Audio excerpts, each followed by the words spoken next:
Pernah kebayang nggak gimana rasanya pertama kali berhasil nyolong data senilai 1 miliar dolar? Wah, 1 miliar dolar ya? Iya. Nah, tamu kita hari ini, Ira Winkler, dia bilang awalnya sih tegang banget. Tapi lama-lama katanya jadi hampir biasa aja gitu. Haha, udah kayak rutinitas ya Kayak jadinya. gitu deh. Tapi jangan bayangin ini aksi nekat hacker sendirian ya. Ira ini kerjanya terencana banget. Bareng tim yang isinya super terlatih. Mirip Ocean's 11 lah, tapi ini beneran, risikonya jauh lebih tinggi. Dan tujuannya juga bukan uang. Betul sekali. Ini bukan adegan film loh, ini kisah nyata dari dunia simulasi spionase dan pengujian keamanan level tinggi. Kita bakal lihat nih, gimana metode intelligence dipakai buat bongkar kelemahan perusahaan raksasa. Dengan taruhan data miliaran dolar ya. Tepat, data yang sangat berharga. Oke, selamat datang di pembahasan mendalam kita. Kali ini kita mau kupas tuntas dunia Ira Winkler. Dia ini pakar keamanan cyber, tapi pendekatannya unik banget. Plus, tim elitnya itu isinya mantan agen intelijen sama pasukan khusus. Mantan intelijen dan pasukan khusus ya. Iya. Sumber kita kali ini dari transkrip wawancara mendalam sama Ira sendiri dari podcast Darknet Diaries. Sip. Jadi fokus kita nanti itu ke metode mereka, terus keahlian unik timnya, ya kan? Dan ada satu misi spesifik nih, yang ternyata ngebuka sesuatu yang jauh lebih gede daripada sekedar celah keamanan komputer biasa. Wah, jadi penasaran. Ini cerita soal titik temu antara dunia intelijen dan keamanan cyber korporat, gitu. Oke, jadi misi kita hari ini, kita bongkar perjalanan Ira, pahami skill anggota timnya yang nggak main-main. Ada mantan Navy SEAL, ada mantan mata-mata Rusia juga. Wow, mata-mata Rusia? Iya, terus kita ikuti jejak mereka pas misi super rahasia ke salah satu perusahaan terbesar di dunia. Gimana cara mereka masuk, terus apa aja yang mereka temuin? Nah, sebelum ke sana, mungkin sedikit latar belakang dulu ya soal Ira Winkler. Dia ini punya gelar psikologi, ternyata ini jadi aset penting loh nantinya. Oh ya? Dari psikologi? Iya, pengalamannya mulai di NSA, National Security Agency Amerika. Di sana dia sempat kerja di bagian analisis kripto, mecahin kode gitu, sama intelijen sinyal. Terus awal 90-an, dia pindah ke swasta. Nah, di situ dia jadi salah satu pionir social engineering sama penetration testing. Dia pakai teknik-teknik intelijen yang dia pelajari di NSA. Menarik banget. Dari psikologi ke NSA, terus jadi hacker etis profesional ya? Tapi gimana awalnya dia bisa nyemplung ke dunia intelijen ini sih? Katanya dulu dia nggak suka komputer. Di pemerintah AS, nilainya malah bagus banget justru di bidang komputer. Kok bisa? Gitu deh, sempat ditawari magang komputer, tapi dia tolak. Akhirnya dia terima kerjaan jadi analis intelijen di NSA. Spesifiknya di NSOC, National Signals Intelligence Operation Center. Itu bagian operasi intelijen signal. Di sana dia belajar mecahin kode itu ya? Kriptoanalisis. Betul, kriptoanalisis, seni mecahin kode atau pesan rahasia. Terus pengalamannya di Eropa gimana tuh? Yang dia bilang bantu orang-orang di truk hijau kecil. Kedengarannya agak samar tapi penting kayaknya ya. Iya, itu bagian intelijen sinyal taktis. Intinya sih dia dapat pengalaman lapangan soal operasi intelijen sama spionase gitu. Nah, kombinasi psikologi sama pengalaman intelijen NSA ini yang bikin pendekatannya jadi unik pas dia masuk swasta. Oh gitu. Di awal 90-an itu, dia dapat tugas yang waktu itu aneh banget. Ngetes keamanan bank investasi besar cuma modal telepon. Pakai social engineering. Konsep ini kan belum populer banget waktu itu. Dan ternyata dia jago banget ya. Cuma ngobrol di telepon bisa dapat login ID, password, bahkan sampai dikirimin komputer yang udah disetting buat VPN bank itu. Gila. Dia bilang rasanya alami aja buat dia. Betul. Dia tuh nerapin teknik intelijen dasar yang dia sebut human elicitation. Human elicitation, apa tuh? Intinya sih mancing informasi dari orang lain. Ya kadang pakai sedikit bohong atau bangun narasi lah biar orang percaya gitu. Oke. Nah, keberhasilan awalnya ini bikin dia dicari buat kerjaan yang makin aneh. Misalnya nyusup ke perusahaan jadi karyawan sementara buat ngerampok mereka habis-habisan. Tentunya ini bagian dari tes keamanan ya, bukan ngerampok beneran. Wah, makin seru nih. Nah, ini bagian yang bikin penasaran banget. Ira kan nggak kerja sendirian. Dia bentuk tim khusus, isinya mantan pasukan khusus sama intelijen buat ngelakuin simulasi spionase. Maksudnya apa sih simulasi spionase itu? Kok sampai media nyebut dia James Bond modern? Jadi simulasi spionase artinya mereka niru cara kerja mata-mata beneran buat nguji pertahanan sebuah perusahaan. Tapi secara menyeluruh, nggak cuma digitalnya aja, tapi fisik sama manusianya juga dites. Jadi lengkap banget ya? Iya, dan timnya ini bukan konsultan keamanan biasa. Isinya orang-orang yang punya pengalaman nyata di medan perang atau dunia spionase. Ada Stu nih, mantan Navy SEAL. Navy SEAL? Wah. Keahliannya ya jelas intrusi fisik, taktik, penyerbuan. Dia tahu banget cara cari titik lemah gedung, pakai alat panjat, terus gerak tanpa suara gitu. Jago deh pokoknya. Ada cerita menarik soal Stu ini kan? Waktu mereka mau difoto buat lencana keamanan, penjaganya keluar sebentar. Stu langsung nyuruh Ira halangin pintu. Haha, ya. Dia sendiri nyelinap ke belakang meja, terus ngambil setumpuk lencana kosong tapi valid. Cepet banget ngambil kesempatannya. Nah itu dia, insting terlatih. Terus ada lagi Tony.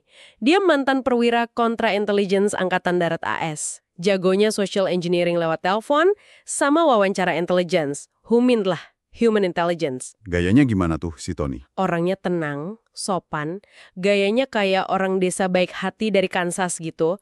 Tapi justru ini efektif banget buat bangun hubungan sama target, terus gali informasi pelan-pelan. Licin juga ya berarti. Terus yang paling gila mungkin Stan ya, mantan kolonel GRU, intelijen asing Rusia yang membelot ke AS. Nah ini dia, Stan ini levelnya beda lagi. Keahliannya spionase tingkat tinggi, meyakinkan target buat mengkhianati negara mereka sendiri. Waduh, itu kan resikonya nyawa ya kan? Benar sekali. Target utama Stan waktu di JRU itu Tiongkok, makanya dia fasih banget Mandarin, lisan sama tulisan. Setelah membelot, dia malah dipakai AS buat nargetin intelijen Rusia balik. Dia dianggap salah satu agen JRU paling sukses yang pernah menarget AS loh. Gila, metodenya gimana tuh biasanya? Klasik sih, deketin target di bar, bangun kepercayaan pelan-pelan, terus ya gitu deh, gali rahasia negara. Oke, terus apa sih yang bikin tim ini beda banget sama tim pentester atau social engineer biasa? Kata Ira ada keengganan mendasar untuk tertangkap. Maksudnya? Tepat, ini bukan soal takut malu kalau ketahuan. Buat mereka, terutama Stu sebagai Navy SEAL dan Stan sebagai mata-mata di Tiongkok dulu, ketangkep dalam misi nyata itu artinya bisa disiksa atau bahkan dibunuh. Oh, iya bener juga ya. Jadi kehati-hatian sama kesadaran situasional mereka itu udah kayak mendarah daging gitu. Ini bukan sekedar kerjaan buat mereka, tapi soal bertahan hidup. Masuk akal banget. Pantesan. Jadi kombinasi skill mereka ini fisik, teknis, social engineering tingkat dewa, plus mentalitas anti tertangkap. Bikin mereka bisa nargetin tempat-tempat super aman ya. Kayak reaktor nuklir, bank besar, sampai perusahaan raksasa. Betul loh. Termasuk misi yang mau kita bahas ini nih. Iya. Nah, kalau kita lihat skill set tim ini secara keseluruhan, jadi masuk akal kan kenapa mereka bisa jalanin misi yang sangat kompleks. Sasarannya salah satu dari 5 perusahaan terbesar di dunia. Kita sebut aja Global 5 Company ya. Oke, Global 5 Company.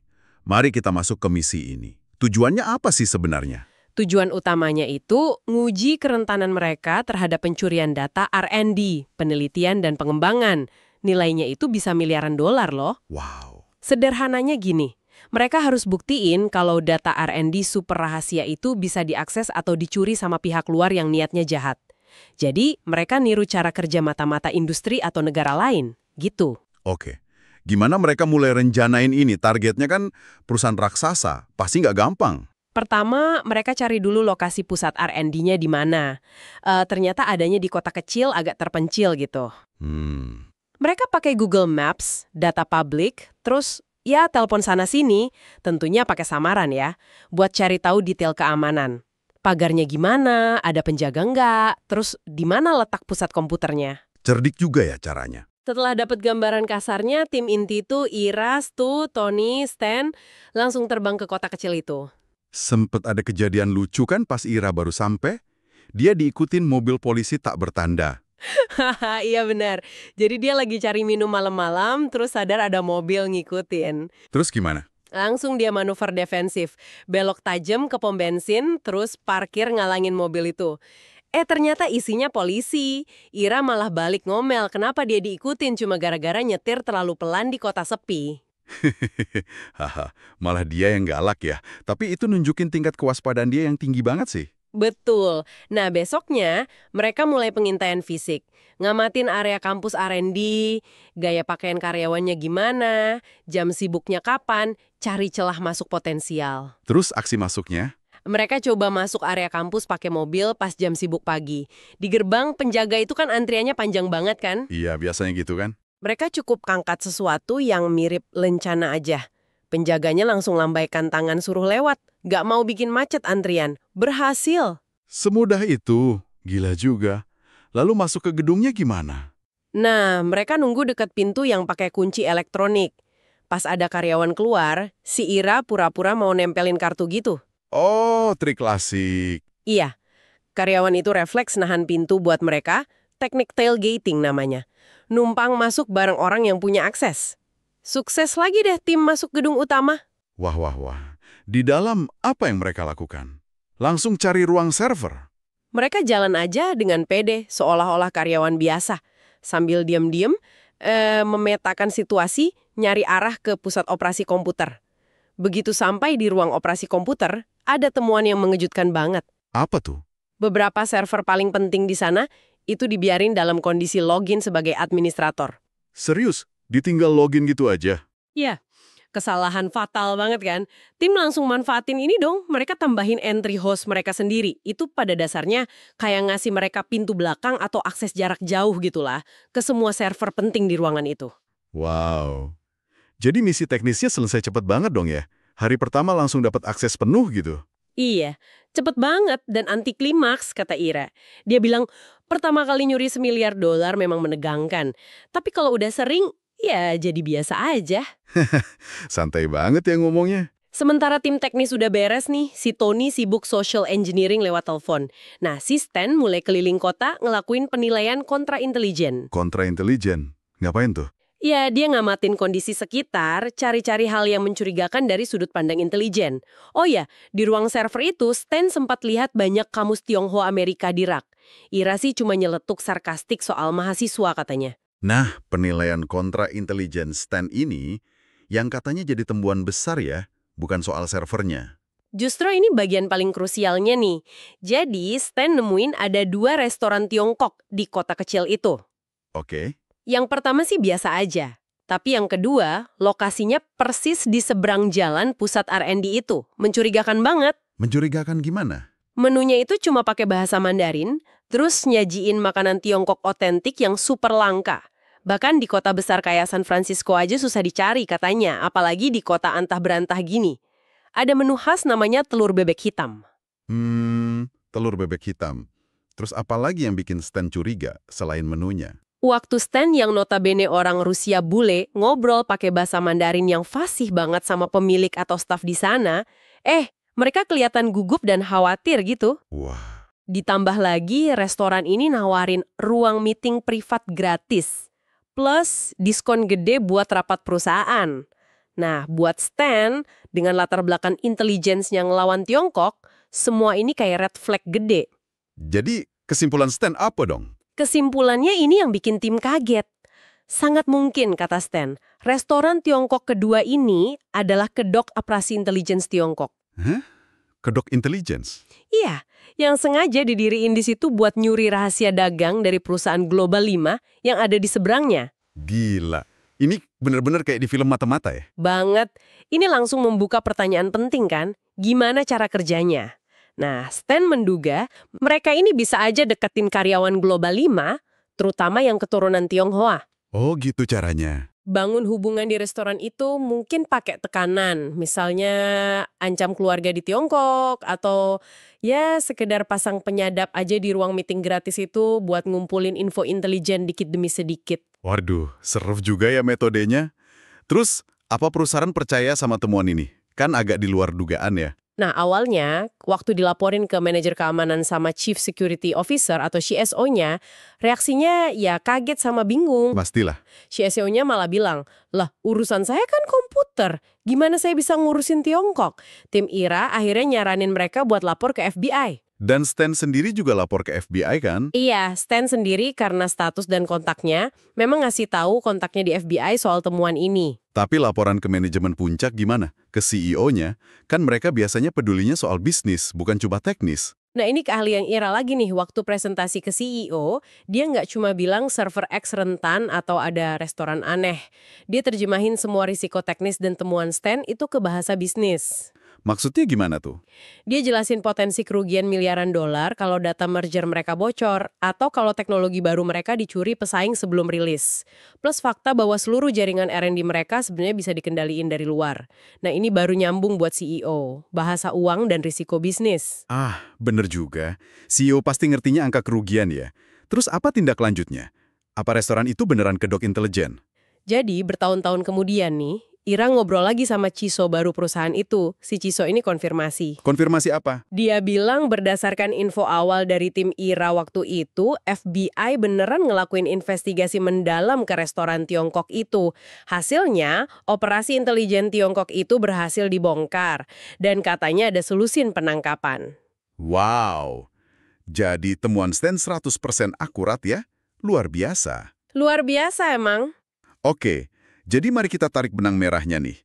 Kisah Ira Winkler dan timnya ini nunjukin pendekatan simulasi spionase yang unik banget ya. Gabungin keahlian intelijen, pasukan khusus, sama hacking. Betul, kombinasi yang langka. Dan misi mereka itu nggak cuma nemuin celah digital sama fisik biasa, tapi secara nggak sengaja malah ngebongkar operasi spionase asing yang nyata dan aktif. Iya, intinya keberhasilan mereka itu bukan cuma soal hacking komputer, tapi juga penguasaan spionase manusia dan fisik. Ini pelajaran penting sih bahwa keamanan siber yang sebenarnya itu melampaui dunia digital. Ancaman nyata seringkali lebih kompleks ya. Dan melibatkan elemen manusia yang canggih banget. Terus, kenapa cerita ini penting buat Anda yang lagi dengerin? Ya, ini jadi pengingat aja sih kalau ancaman keamanan zaman sekarang tuh bisa sangat berlapis. Nggak cuma soal hacker di negara antah berantah. Bener banget. Ada dimensi spionase manusia yang mungkin aja terjadi di sekitar kita. Di tempat yang nggak kita duga sama sekali. Mungkin ini bisa bikin kita jadi sedikit lebih awas gitu sama lingkungan atau interaksi sehari-hari. Betul. Ini ngajak kita mikir juga, informasi apa aja sih yang bisa jadi target. Bahkan hal yang kita anggap sepele, mungkin berharga banget buat pihak lain. Iya juga ya. Jadi memahami teknik social engineering dan potensi adanya operasi intelijen di sekitar kita, sekecil apapun itu, bisa jadi langkah awal buat ngelindungin diri sendiri dan juga organisasi tempat kita kerja. Nah, sebagai penutup nih, coba deh kita renungkan ini. Tim Aira kan nemuin operasi intelijen Tiongkok itu hampir nggak sengaja ya, karena fokus utama mereka sebenarnya data R&D perusahaan. Iya, kayak bonus temuan gitu ya. Betul. Pertanyaannya jadi gini, seberapa banyak ya operasi serupa yang mungkin lagi berjalan sekarang tanpa terdeteksi di sekitar kita? Ngumpulin informasi dikit demi sedikit, nargeting sesuatu yang bahkan kita nggak sadar kalau itu berharga. Pertanyaan yang bikin merinding ya. Nah, kalau Anda tertarik nih buat dalami kisah-kisah Aira dan timnya lebih lanjut, dia udah nulis beberapa buku loh. Oh iya? Apa aja tuh? Ada judulnya Spies Among Us. Isinya cerita yang kita bahas ini, sama kasus-kasus lain kayak nyuri rencana reaktor nuklir. Seru deh. Ada juga autobiografi Stan yang ditulis bareng Aira, judulnya Through the Eyes of the Enemy. Wah, menarik tuh. Iya, sumber bacaan yang menarik banget buat ngelihat dunia dari perspektif yang agak berbeda lah.